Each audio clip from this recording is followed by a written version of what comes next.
오늘은 대림절 셋째 주일입니다. 대림절은 바로 예수님을 기다리는 시간입니다. 성탄절은 산타크로스가 주인공이 될 수 없습니다. 또한 루돌프 사슴코도 결코 우리의 관심이 될 수도 없습니다. 선물이 또한 우리의 마음을 차지해서도 안 됩니다.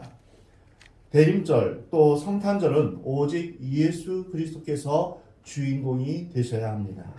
예수 그리스도를 기다리는 사람들은 누구일까요? 바로 그리스도인들입니다. 그리스도인들은 예수님을 하나님의 아들, 구원자, 메시아로 믿는 사람들입니다. 그래서 하나님께 나아갈 수 있는 사람들입니다. 그래서 예수님이 정말 중요합니다. 그래서 그리스도인들은 예수님의 생일, 크리스마스 성탄절 전 4주 동안 예수님이 오시기를 기다리며 경건하게 이 대림절 기간을 보내게 됩니다. 대림절은 아기 예수님의 탄생을 기다리는 시간이기도 하고 십자가에 죽으셨다가 부활하신 후에 하늘로 올라가신 예수님께서 약속하신 대로 다시 이 땅에 오실 것을 기다리는 날이기도 합니다. 코로나로 어려운 상황 가운데 경제적으로 불안한 상황 가운데서 또한 죄악이 관영하는 이 땅 가운데서 우리는 예수 그리스도의 다시 오심을 기다리고 있습니다. 예수님만이 우리의 소망이 되시기 때문입니다. 오늘 주님께서 주신 말씀으로 예수님이 이 땅에 오심이 우리에게 얼마나 큰 위로와 소망과 은혜가 되는지 우리 함께 확인하기를 바랍니다. 오늘 본문 1절 말씀입니다. 태초에 말씀이 계시니라. 이 말씀이 하나님과 함께 계셨으니 이 말씀은 곧 하나님이시니라. 태초에 말씀이 계시니라. 이 말씀은 태초에 하나님이 천지를 창조하시니라 하신 창세기 1장 1절 말씀을 연상시킵니다. 사실 우리의 신앙은 창세기 1장 1절에서 출발합니다. 태초에 하나님이 천지를 창조하시니라. 여기에서 믿음이 출발하는 것입니다. 하나님이 이 세상을 창조하셨다는 이 믿음이 없으면 성경의 다른 사건들도 믿어지지 않습니다. 창조 사건을 믿지 않으면 성경의 여러 이적들이 믿어지지 않고 꾸며낸 허구이거나 신화처럼 여겨지는 것입니다. 창조주이신 하나님이 창조의 질서를 만드셨습니다. 그리고 창조주 하나님은 창조의 질서를 뛰어넘을 수 있는 초월하는 그러한 기적을 행할 수 있는 전능하신 하나님이십니다. 창조의 질서를 연구하는 학문이 바로 과학입니다. 그래서 과학자들은 창조의 질서를 뛰어넘는 기적에 대해서 설명할 길이 없기 때문에 하나님 아닌 다른 것으로는 이 창조의 질서를 뛰어넘는 것을 설명할 수 없기에 그것을 믿지 않는다면 그것을 허구라고 단정하게 되는 것입니다. 그러나 성경에는 창조의 질서를 뛰어넘는 그런 이적들이 얼마나 많이 있습니까? 구약에서는 나이가 많아 아이를 가질 수 없는 아브라함과 사라를 향해서 아들 이삭을 얻게 할 것이다 라고 말씀하십니다. 그래서 하나님을 능하지 못할 일이 없으신 하나님이라고 소개하고 있습니다. 전능하신 하나님께서 이스라엘 백성들을 애굽에서 구하시기 위해서 10가지 재앙을 내리셨습니다. 그리고 홍해를 가르는 일을 하셨던 것입니다. 여리고를 무너뜨리셨습니다. 그리고 선지자를 통해 여러 이적을 행하셨습니다. 그리고 신약에서는 하나님의 아들 예수 그리스도께서 병든 자를 고치시고 귀신을 쫓아내시며 바람과 바다도 잠잠케 하시며 죽은 자를 살리셨습니다. 이것 역시 창조주이시며 전능하신 하나님의 역사를 나타내신 것입니다. 오늘 본문 말씀 1절에서 태초에 말씀이 계시니라. 이 말씀이 하나님과 함께 계셨다라고 말씀하십니다. 하나님이 이 세상을 지으실 때 말씀으로 이 세상을 지으셨습니다. 창세기 1장 3절에서 하나님이 이르시다 이것은 바로 이제 하나님께서 말씀으로 이 세상을 창조하셨다는 것을 보여주십니다. 하나님이 이르시되 빛이 있으라 하시니 빛이 있었고 6일 동안 세상을 창조하실 때 모든 것을 말씀으로 창조하셨습니다. 오늘 본문 1절에서 이 말씀이 하나님과 함께 계셨는데 이 말씀이 곧 하나님이시다 라고 말씀하십니다. 그리고 오늘 본문 말씀 3절에서 만물이 그로 말미암아 지은 바 되었으니 지은 것이 하나도 그가 없이는 된 것이 없느니라 라고 말씀하십니다. 이것은 골로새서 1장 16절 말씀과 동일한 말씀입니다. 만물이 그에게서 창조되되 하늘과 땅에서 보이는 것들과 보이지 않는 것들과 혹은 왕권들이나 주권들이나 통치자들이나 권세들이나 만물이 다 그로 말미암아 그를 위하여 창조되었고 또한 그가 만물보다 먼저 계시고 만물이 그 안에 함께 섰느니라. 이어서 그는 몸인 교회의 머리시라. 그가 근본이시요 죽은 자들 가운데서 먼저 나신 이시니 이는 친히 만물의 으뜸이 되려 하심이로. 여기서 그는 누구일까요? 바로 예수 그리스도이십니다. 이어서 골로새서 1장 19절에서 아버지께서는 모든 충만으로 예수 안에 거하게 하시고 라고 말씀하고 있습니다. 그리고 오늘 본 말씀 1장 14절 요한복음 1장 14절 말씀에서 말씀하십니다. 말씀이 육신이 되어 우리 함께 같이 읽겠습니다. 시작. 말씀이 육신이 되어 우리 가운데 거하심에 우리가 그의 영광을 보니 아버지의 독생자의 영광이요 은혜와 진리가 충만하더라. 말씀이 이 땅에 내려오셔서 육신을 입고 이 땅에 내려오셔서 이제 우리 가운데 함께 하신 것입니다. 그러므로 곧 이 말씀은 곧 예수님을 말씀하시는 것입니다.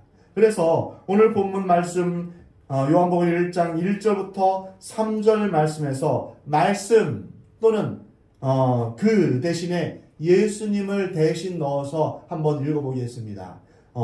태초에 예수님이 계시니라 이렇게 읽으면 됩니다. 우리 함께 같이 읽어보겠습니다. 요한복음 1장 1절부터 3절 말씀 그 대신에 예수님을 대신 집어넣어서 읽어보겠습니다.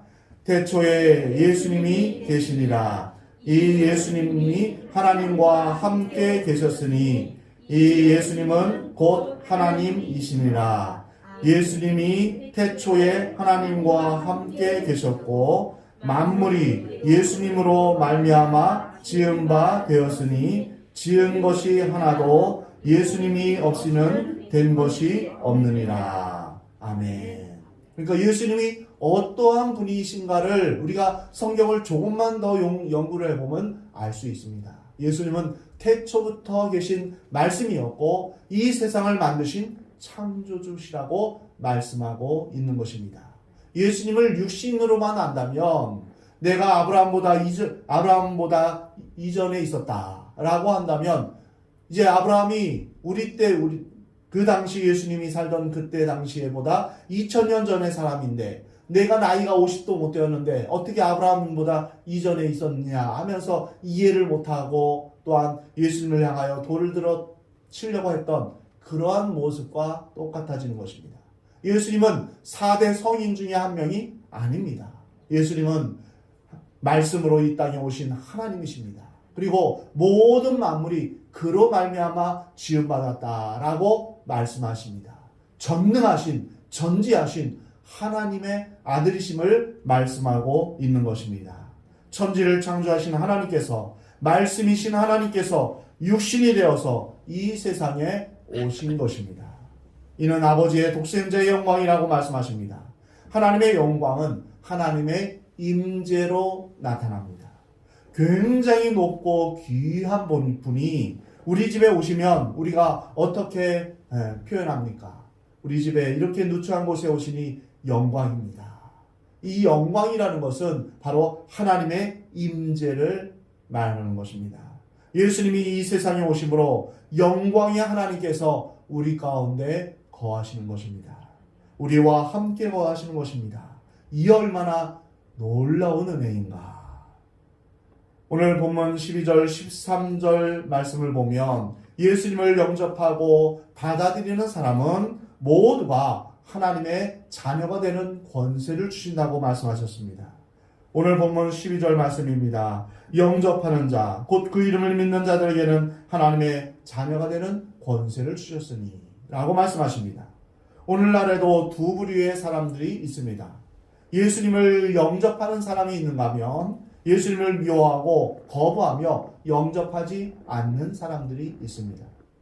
성경에도 이 아기 예수가 탄생할 때 기쁨으로 축하하며 경배한 사람이 있는가 하면 탄생하신 예수님에 대해서 무관심하거나 거절하거나 증오한 사람들이 있었습니다.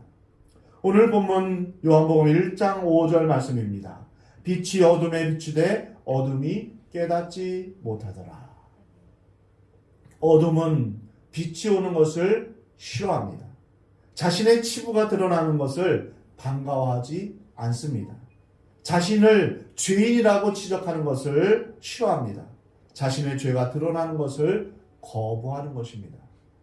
오늘 본 말씀 10절, 11절 말씀입니다. 그가 세상에 계셨으며 세상은 그로 말미암아 지은 바 되었으되 세상은 알지 못하였고 자기 땅에 오매 자기 백성이 영접하지 아니하였다 라고 말씀하십니다. 헤롯 왕은 유대인의 왕, 만왕의 왕이 나셨다는 소식을 듣고 예수님을 죽이려고 했습니다. 나중에 서기관과 종교 지도자들은 자기 자리를 빼앗길까 봐 예수님을 죽일 생각을 했고 실제로 그것을 행동으로 옮겼습니다. 하지만 모든 사람이 다 예수님 오신 것을 싫어한 것은 아니었습니다. 저 멀리서 별을 따라온 동방박사들, 또 들에서 양을 치고 있던 목자들, 이런 사람들은 참으로 예수님을 영접하였습니다. 이렇게 예수님을 영접하는 사람들은 하나님의 자녀가 되는 권세를 주신다고 요한복음 1장 12절에 약속하셨습니다. 하나님의 자녀는 굉장한 것입니다. 아무나 될 수 없습니다. 그래서 단서가 붙습니다. 예수님을 영접하는 자입니다. 우리 다시 한번 요한복음 1장 12절 말씀을 우리 함께 같이 읽어볼까요? 12절입니다. 시작. 영접하는 자, 곧 그 이름을 믿는 자들에게는 하나님의 자녀가 되는 권세를 주셨으니. 아멘. 가끔 뉴스에 영국 왕실 이야기가 나옵니다. 영국 왕실의 윌리엄 왕자가 누구랑 같이 밥을 먹거나 이야기를 하거나 또 친하게 지낸다는 소문이 있으면 기자들이 취재를 합니다. 그 사람을 찾아가서 마구 사진을 찍어댑니다. 그리고 유명해집니다. 그리고 얼마나 가까운지 취재를 합니다. 그리고 윌리엄 왕자의 할머니이신 엘리자베스 여왕도 만약에 그 사람이랑 윌리엄 왕자가 친하다고 한다면 같이 밥도 먹고 필요한 게 무엇인지 살펴보기도 합니다. 우리는 누구랑 가깝습니까? 예수님하고 가깝습니까? 마귀나 세상하고 가깝습니까? 우리는 당연히 예수 그리스도와 가까워야 합니다. 왜냐하면 예수님을 영접하는 자는 구원을 받고 하나님의 자녀가 되는 권세를 누리기 때문입니다. 온 세상 그 누구 어떤 권세를 갖고 있는 그 어떤 왕보다 더 큰 능력과 통치자이신 만왕의 왕이신 그 하나님과 가까워진다는 것은 우리에게 얼마나 큰 특권인지 모릅니다. 처음 하나님께서 아담에게 모든 만물을 다스리는 통치권을 주셨습니다. 온 세상을 다스리라 이렇게 말씀하셨습니다. 모든 만물이 그의 말에 순종했습니다.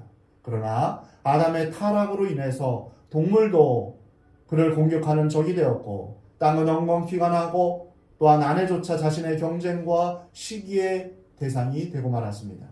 마귀의 거짓과 꾀임에 넘어감으로 통치권을 마귀에게 빼앗긴 것입니다. 그러나 하나님은 우리에게 하나님의 자녀가 되는 권세를 되찾아 주시겠다고 약속하셨습니다.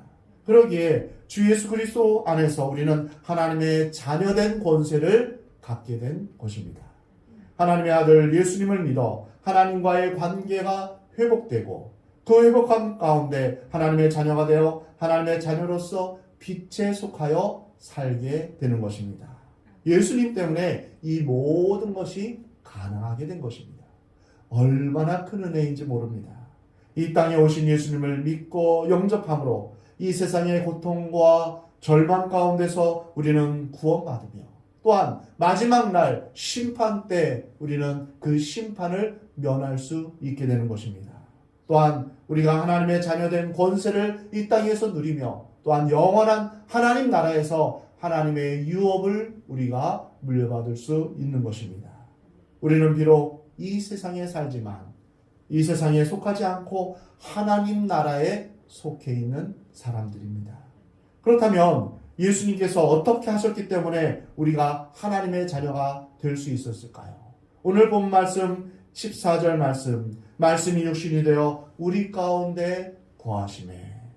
그렇습니다. 바로 예수님께서 이 땅에 육신의 몸으로 오셨기 때문에 또한 우리를 위해 십자가를 지시고 우리의 모든 죄를 다 용서해 주셨기에 우리가 하나님의 자녀된 그 길로 갈 수 있었던 것입니다.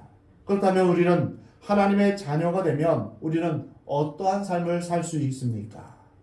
오늘 본문 14절 말씀처럼 하나님이 우리와 함께 하신다는 것입니다. 우리 가운데 거하시네. 그래서 말씀이 육신이 되어 우리 가운데 거하시는 그 은혜를 우리가 누릴 수 있는 것입니다. 말씀이 육신이 되셨다. 이것은 예수님께서 완전한 하나님이시며 또한 완전한 사람으로 이 땅에 오셨다는 것을 말씀하고 있습니다. 이것은 하나님과 우리 사이에 온전한 중보자가 되어주심을 말씀하고 있는 것입니다. 죄인이 죄인을 구원하지 못합니다. 소경이 소경을 인도하지 못합니다. 늪에 빠진 사람을 같이 늪에 빠진 사람이 구원하지 못합니다. 자기도 빠져가는데 어떻게 다른 사람을 건져낼 수 있겠습니까? 예수님만이 우리를 구원하실 수 있는 분입니다. 예수님이 아닌 하나님의 아들이 아닌 보통 사람, 예수님이 만약 보통 사람에 불과하다면 그분의 삶이 아무리 거룩하고 훌륭하다 해도 인류의 구원자가 될 수 없습니다. 이 세상에 아담으로부터 내려온 원죄를 갖고 태어난 어떤 사람도 어느 누구도 하나님과 화목하게 하는 화목제물 중보자가 될 수 없습니다. 아담 이후로 이 세상의 모든 사람들은 남자와 여자의 결혼 의례로 인하여서 태어났습니다. 그래서 성경은 아브라함이 이삭을 낳고 이삭은 야곱을 낳고 이상하지 않습니까? 남자가 남자를 낳는다? 이것은 말이 안 되지 않습니까? 사실대로 실제로 한다면 아브라함의 아내 사라가 이삭을 낳았고 사라의 아내인 리브가가 야곱을 낳았고 왜 아내의 이름을 빼고 아브라함이 그 아들의 이름을 직접 넣었을까요? 그것은 이 세상의 모든 사람이 남자의 씨로 말미암아 태어나는 것을 말하는 것입니다. 그러나 유일한 예외가 있습니다. 바로 예수 그리스도이십니다. 예수님은 처녀의 몸에서 성령으로 잉태하셨습니다. 이것은 죄가 없이 태어나신 유일한 분이심을 말씀하고 있습니다. 또한 창세기 3장 15절의 말씀을 이루려 하심입니다. 여자의 후손은 내 머리를 상하게 할 것이요 너는 그의 발꿈치를 상하게 할 것이라. 여자의 후손으로 태어나신 예수님께서 사단의 권세를 깨뜨리셨습니다. 죄와 사망의 권세를 이기시고 부활하셨습니다. 처녀의 몸에서 그리스도가 태어나실 것은 예수님이 나시기 전 700년 전 이사야 선지자가 예언했습니다. 이사야 7장 14절에 보라 처녀가 잉태하여 아들을 낳을 것이요 그의 이름을 임마누엘이라 하리라. 예수님께서 처녀의 몸에 성령으로 잉태하게 되며 태어나신 것은 완전한 하나님이시며 완전한 인간으로서 하나님과 우리 사이에 유일한 중보자이심을 말씀하고 있는 것입니다. 완전한 하나님이시란 하나님의 속성, 전능하심, 전지하심, 영원하심, 사랑의 하나님, 이런 하나님의 속성을 그대로 가지고 계신 분임을 말씀하십니다. 모든 인간은 죄인이므로 인간이 인간을 구원할 수 없습니다. 그러므로 구원자의 최우선 조건은 죄가 없는 존재여야 됩니다. 그리고 완전한 인간이라는 것은 육체의 연약함과 한계를 경험하신 분입니다. 예수님은 피곤하여 주무시기도 했고 또한 배고프시기도 했고 눈물을 흘리시기도 했습니다. 그리고 우리의 연약함, 우리 인간이 겪는 고난과 시험을 모두 체험하신 분입니다. 그래서 우리가 겪고 있는 모든 시험도 다 아시는 분이십니다. 그러므로 하나님이시며 동시에 인간이 되신 예수님만이 하나님과 우리 사이에 유일한 다리가 되어 주신 것입니다. 세상에서 하나님이시면서 동시에 인간이신 분은 오직 예수 그리스도 한 분뿐이십니다. 육신을 입고 이 땅에 오셨지만 죄가 없으신 예수님은 우리의 죄를 대신 지시고 십자가에서 죽으셨습니다. 그러기에 예수님이 성육신하셨다는 것, 육체를 입고 이 땅에 오셨다는 것은, 우리와 함께 하셨다는 것은 우리에게 큰 기쁨과 소망이 됩니다. 힘이 됩니다. 우리 인생의 구원의 소망이 되는 것입니다. 모든 사람들은 이 세상에 잘 살기 위해, 잘 생존하기 위해 이 땅에 태어났습니다. 그런데 예수님만큼은 이 세상에 태어나신 이유가 돌아가시기 위해서 태어나셨습니다. 십자가에서 죽으시기 위해 이 땅에 태어나신 것입니다. 그것도 아무 죄도 없이 끔찍한 십자가 형벌을 받으면서 온 인류의 죄를 담당하시기 위해서 이 땅에 태어나신 것입니다. 예수님이 이 땅에 오심은 우리에게는 말할 수 없는 큰 기쁨입니다. 평화의 소식입니다. 하지만 하나님 편에서, 하나님 입장에서는 하나밖에 없는 외아들을 이 땅에 보내실 때 그 마음은 어떠하셨을까요? 그리고 예수님이 이 땅에 사시면서 하나님께 끝까지 순종하시면서 하나님의 뜻과 하나님 나라를 위해 사시다가 끝내 십자가에 돌아가셨을 때 그 하나님 아버지의 마음은 어떠셨을까요? 그래서 저는 성탄절을 맞이하면서 한편으로는 기쁘지만 외아들을 보내신 아버지의 마음을 생각하면 마음에 큰 아픔이 있음을 느끼게 됩니다. 몰트만 신학자도 이와 같이 고백합니다. 성탄절은 하나님의 큰 아픔의 시간이다 라고 고백합니다. 말씀이 육신이 되어 우리 가운데 오신 하나님은 우리의 고통과 연약함을 아십니다. 다른 종교의 신들은 가짜일 뿐더러 인간의 고통을 이해하거나 공감하지 못합니다. 그저 세상 사람들은 폭력적이고 강력한 힘을 가진 그러한 신들에게 벌벌 떨 뿐 고통도 모르고 고난도 모르는 강력한 신들에게 자신의 문제를 해결해달라고 빌 뿐입니다. 그러나 예수님은 우리와 같이 인간이 되셔서 우리의 삶 가운데 계시는 임마누엘의 하나님이십니다. 그리고 세상의 모든 다른 헛된 신들과 완전히 다른 분입니다. 우리의 고통과 우리의 모든 희로애락을 아시는 하나님이 우리의 모든 문제를 해결해 주시고 우리와 함께 하신다는 것. 이것이 바로 우리에게 영광이 되는 것입니다. 그러기에 우리는 예수님께 나아갈 수밖에 없습니다. 예수님께 우리의 인생을 걸 수밖에 없는 것입니다. 오늘 우리를 위해 우리와 함께 하신, 우리가 육체로 오신 그 예수님을 여러분 찬양하시 바랍니다. 예수님만이 우리의 모든 것이 되어주십니다. 우리가 예수님을 영접함으로 하나님의 자녀가 되는 은혜를 누리게 되었던 것입니다. 우리가 이제 2주 앞으로 다가온 크리스마스를 우리는 어떻게 맞이해야 할까요? 우리는 지극히 높으신 이의 아들이신 예수 그리스도를 기쁘게 맞이하되 경건한 마음으로 맞이하시기 바랍니다. 사랑하는 성도 여러분 모두 이 땅에 육신으로 오셔서 우리와 함께 하시는 임마누엘의 하나님을 경험하시기 바랍니다. 그 은혜를 누리시기 바랍니다.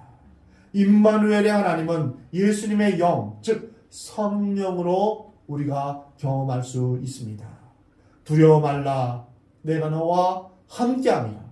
놀라지 말라, 내가 너의 하나님이 됨이니라. 내가 너를 굳세게 하리라, 참으로 너를 도와주리라. 참으로 나의 의로운 오른손으로 너를 붙들리라 하신 그 약속의 말씀이 성령님이 우리와 함께 하심으로 말미암아 성취된 것입니다. 우리 주님은 지금도 여러분에게 이렇게 말씀하십니다. 내가 너를 사랑한다. 누구보다도 너를 사랑한다. 너는 나의 사랑스러운 자녀이다. 나의 사랑하는 아들이요 나의 사랑하는 딸이다 라고 말씀하십니다. 내가 너를 떠나지 않겠다. 내가 너를 버리지 않겠다. 내가 세상 끝날까지 너와 함께 할 것이다 라고 지금도 약속하고 계십니다.